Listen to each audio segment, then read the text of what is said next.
नमस्ते प्यारे बच्चों, एक बार फिर से आपका हिंदी स्टैंडर्ड 4 की इस ऑनलाइन क्लास में स्वागत है।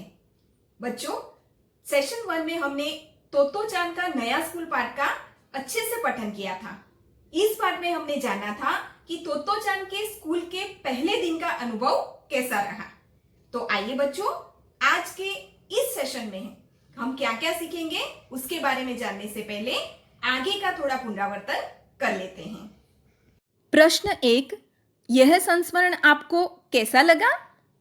बच्चों, इसके उत्तर में आपको अपने विचार व्यक्त करने हैं।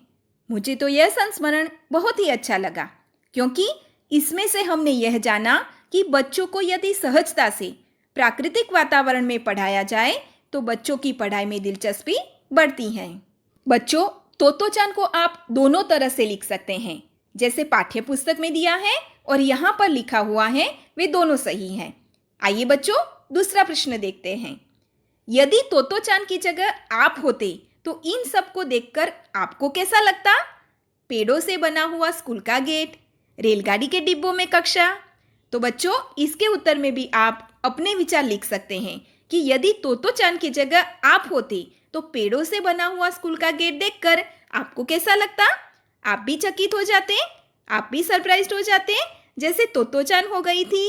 रेलगाड़ी के डिब्बों में कक्षा देखकर आपका भी उसमें बैठने का मन हुआ होगा, जैसे तोतो चान का हुआ था। तो बच्चों, इसके उत्तर में आप अपने विचार व्यक्त कर सकते हैं। आइए बच्चों, अब हम आज के इस सेशन में क्या क्या सीखेंगे उसके बारे में जानकारी प्राप्त कर लेते हैं। बच्चों, आज के इस सेशन में हम नए शब्द, शब्दार्थ, प्रश्नों के उत्तर और अंत में हाइकू के बारे में जानकारी प्राप्त करेंगे। तो आइए बच्चों, अब हम नए शब्द से शुरुआत करते हैं। नए शब्द, पहला है तनो, दूसरा है टहनियाँ, टहनियाँ मतलब डालियाँ। तीसरा है तख्ती, तख्ती यानी कि फलक या बोर्ड। चौथा है दफ्तर, दफ्तर का अर्थ होता है कार्यालय या ऑफिस। शब्दार्थ, पहला है अनूठी मतलब अनोखी, दूसरा है वायलिन, वायलिन जो एक वाद्य यंत्र है। आइए बच्चों, अब हम प्रश्नों के उत्तर जान लेते हैं। प्रश्न 1, निम्न प्रश्नों का संक्षेप में उत्तर दें। 1, तोतो चान अपनी माँ के साथ क्या देखने जा रही थी? उत्तर 1, तोतो चान अपनी माँ के साथ अपना नया स्कूल देखने जा रही थी। 2, तोतो चान क्या देखकर ठिठक गई? उत्तर 2, तोतो चान नए स्कूल का गेट देखकर ठिठक गई। 3, तोतो चान को स्कूल में सबसे अच्छा क्या लगा? उसका उत्तर है रेल के डिब्बों में लगने वाली कक्षाएं तोतो चान को सबसे अच्छी लगी। 4, तोतो चान की माँ ने उसे रेल के डिब्बे में चढ़ने से क्यों रोका? उत्तर 4, तोतो चान की माँ नहीं चाहती थी कि तोतो चान डिब्बों में चल रही कक्षाओं को बाधित करे, यानी कि अवरोधित करे। 5, तोतो चान को क्यों लगा कि उस स्कूल के हेडमास्टर जरूर स्टेशन मास्टर होंगे? उसका उत्तर है स्कूल में बहुत सारे रेल के डिब्बे देखकर तोतो चान को लगा कि स्कूल के हेडमास्टर जरूर स्टेशन मास्टर होंगे। प्रश्न 2, निम्न प्रश्नों का विस्तार पूर्वक उत्तर दें। 1, तोतो चान ने घर आकर सारी बातें अपने पापा को बताई। उसने क्या बताया होगा? उत्तर है तोतो चान ने अपने पापा को बताया होगा कि उसके नए स्कूल का गेट तो 2 पेड़ों के तनों का था, उस पर टहनियाँ और पत्ते भी थे। जो पेड़ था उसकी टहनी पर स्कूल के नाम की एक छोटी सी तख्ती लगी हुई थी। फिर उसने बताया होगा कि रेलगाड़ी के डिब्बों के स्कूल को देखकर वह आश्चर्यचकित रह जाती है, वह हेडमास्टर को स्टेशन मास्टर समझती है, यह भी बताया होगा। अंत में उसने पापा को कहा होगा कि यह स्कूल मुझे बहुत अच्छा लगा है। 2, अगर आपको अपने स्कूल में कुछ बदलाव करने होते तो आप क्या करते? बच्चों, इसके उत्तर में आप अपने विचार व्यक्त कर सकते हैं। मेरे हिसाब से स्कूल की दीवारों को रेलगाड़ी के डिब्बों जैसे पेंट कर दिया जाए। इस उम्र में बच्चे बहुत कल्पनाशील होते हैं, इसलिए उनकी स्कूल ऐसी होनी चाहिए कि वे ज़्यादा से ज़्यादा आनंद लेते हुए पढ़ाई कर सके। स्कूल की दीवारों को कलाकृति का रूप दिया जाए जिनसे उनमें सकारात्मक बदलाव आ सके। प्रश्न 3, इस संस्मरण के आधार पर तोत्तोचान और हेडमास्टर का चरित्र चित्रण अपने शब्दों में लिखिए। बच्चों, यहाँ चरित्र चित्रण मतलब लक्षण वर्णन, उसको अंग्रेजी में कैरेक्टर स्केच कहते हैं। अर्थात किसी के चरित्र यानी कि उसके कैरेक्टर का चित्रण या वर्णन करते हैं, उसे हिंदी में चरित्र चित्रण कहा जाता है। तो आइए बच्चों, सबसे पहले हम तोत्तोचान का चरित्र चित्रण लिखते हैं। तोत्तोचान इस पाठ का प्रमुख पात्र हैं। वह एक कल्पनाशील बालिका थी। सभी बच्चे कल्पनाशील होते हैं, लेकिन तोत्तोचान कुछ ज़्यादा कल्पनाशील थी। उसके दिमाग में हर समय कुछ न कुछ नया चलता रहता था। तोत्तोचान को भी अन्य बच्चों की तरह चंचल, नटखट और जिज्ञासु बच्ची के रूप में प्रस्तुत किया गया है। वह अपने आसपास घटने वाली घटनाओं का विश्लेषण करने में सक्षम है।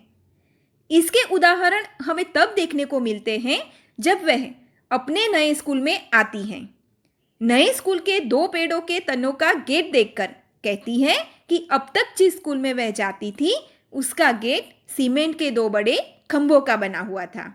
रेलगाड़ी के डिब्बों के स्कूल को देखकर वह आश्चर्यचकित रह जाती है और वहां पढ़ने के लिए तैयार हो जाती हैं। दूसरा है हेडमास्टर। हेडमास्टर जी भी इस पाठ का प्रमुख पात्र हैं। वह तोत्तोचान के नए स्कूल तोमोए स्कूल के हेडमास्टर थे। तोमोए स्कूल उन्हीं हेडमास्टर जी का रचा संसार था। हेडमास्टर जी का मानना था कि सभी बच्चे स्वभाव से अच्छे होते हैं। उस अच्छे स्वभाव को उभारने और विकसित करने की जरूरत है। इस पाठ में उन्होंने एक सजग और आत्मीय हेडमास्टर जी का बेहतरीन उदाहरण हमारे सामने प्रस्तुत किया है। हेडमास्टर जी ने रेलगाड़ी के डिब्बों के स्कूल में पढ़ने पढ़ाने की प्रक्रिया के एक नए तरीके से परिचित करवाया है। वह एक बहुत ही रोचक प्रयास है। आइए बच्चों, अब हम हाइकू के बारे में जानकारी प्राप्त कर लेते हैं। हाइकू जापान की एक विधा है जो कविता लेखन से जुड़ी हुई है। यह एक पुरानी विधा है जो जापानी भाषा में लिखी जाती थी। हाइकू कविता की वो विधा है जो जापान से निकली और आज पूरे विश्व में अनेक भाषाओं में लिखी एवं पढ़ी जाती हैं।